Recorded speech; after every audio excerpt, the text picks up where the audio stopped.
జయము జయము చంద్రన్న జయము నీకు చంద్రన్న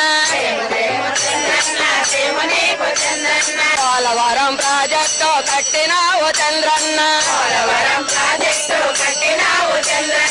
అట్ వన్ స్టేజ్ చాలా చర్చలు జరిగాయి.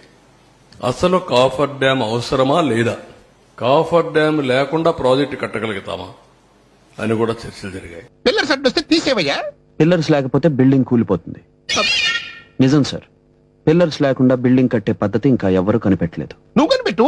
అసలు కాఫర్ డ్యాం అవసరమా లేదా, కాఫర్ డ్యాం లేకుండా ప్రాజెక్టు కట్టగలుగుతామా? What vision, what thought. పిచ్చోలు అయిపోయారు మా టీం అంతా.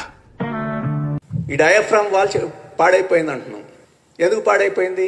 కాఫర్ డ్యామ్ మనం 2 ఖాళీలు పెట్టి చేసాం, అందువలన పాడైపోయిందని ఇప్పుడు వైట్ పేపర్లో చెప్తున్నారు.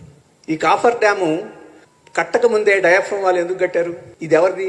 2017లో కాఫర్ డ్యాము ప్రారంభమైంది. చంద్రబాబు నాయుడు 2019 దాకా ముఖ్యమంత్రిగా ఉన్నాడు. కాఫర్ డ్యామ్ 2017లో ప్రారంభమైంది. 2018లో 2 గ్యాపులతోటి గ్రౌటింగ్, జెట్ గ్రౌటింగ్ గా ఆ రోజే ప్రారంభమైంది. ये पोलावरम प्रोजेक्ट एटीएम है, एटीएम